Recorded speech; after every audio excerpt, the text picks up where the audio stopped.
Hi, everyone. Welcome to day 3 of 30 Whys in 30 Days.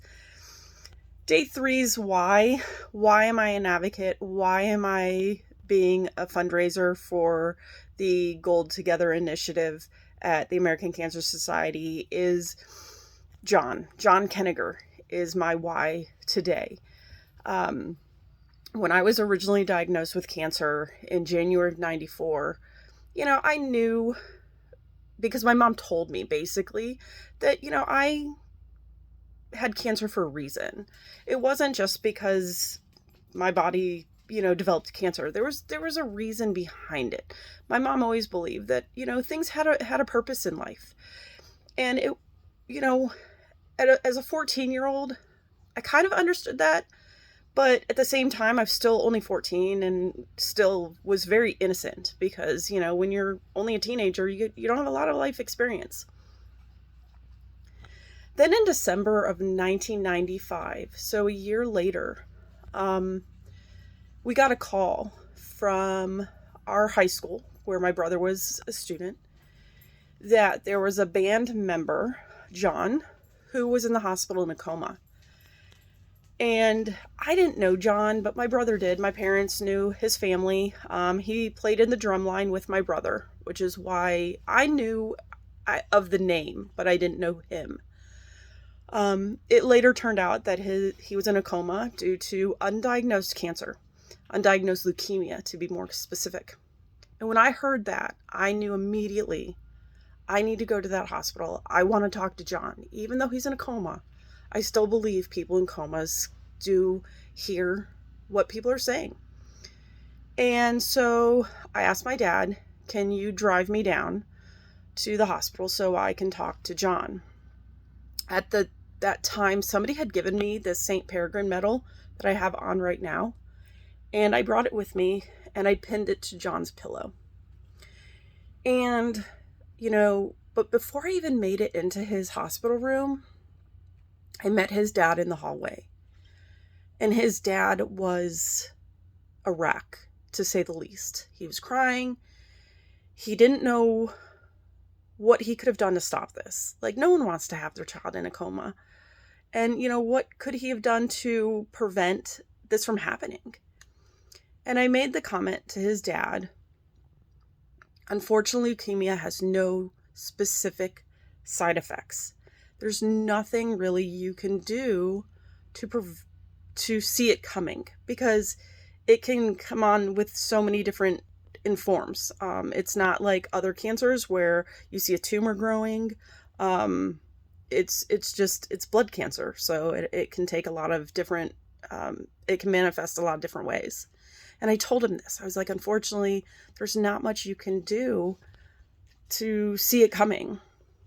And his dad said to me, the doctors have been telling me this, but you were the first person I believe. And that calmed his dad down. I later went in, and I remember talking to Jon. I don't remember what I said, but I remember I prayed with him, and then I left for the day. And a few days later, we got the call saying Jon had passed away. But I knew that even my brief encounter with him, more specifically his dad, I knew right then my cancer had a purpose. My cancer could help other people. I could, share my story, share my knowledge to comfort and help and inspire and give hope. When school returned into session, Jon died over Christmas break. So when school returned into session in January, we had a Memorial Day. We had a memorial mass said for Jon. And I remember being in the bleachers because if it was an all-school mass, we always did it in the school gym. And because I was a freshman at the time in high school. And I remember sitting in the bleachers and, thinking that could have been my future. Jon helped me realize a couple things. One, cancer sucks because it does take people away. 2, my cancer had a purpose. And 3, it gave me insight on what could have happened. Because my doctors told me that if I hadn't been diagnosed in give or take 3 or 4 more days, I would have gone into a coma and died too. So seeing what my future could have been was insightful. And I remember thinking that while I was in the bleachers. And then the mass ended, and I just sat there. As all the students went back to class, I just sat there. And thankfully my teachers understood why I just sat there. And they allowed me to. They didn't force me to go back to class. They allowed me to process because they knew. I remember going up to his parents after the mass and expressing my condolences. And again, I was at this time only 15 years old. Still innocent, still, I hadn't really experienced death in my family, ever. Jon's death was pretty much the first death of someone really who impacted my life. Even though I didn't really know him, he still made a big difference. So I didn't really know how to process death. And the only way my 15-year-old brain could was I knew Jon was a drummer. I knew Jon was one of the best drummers in our band. And I remember telling his family that I believed that,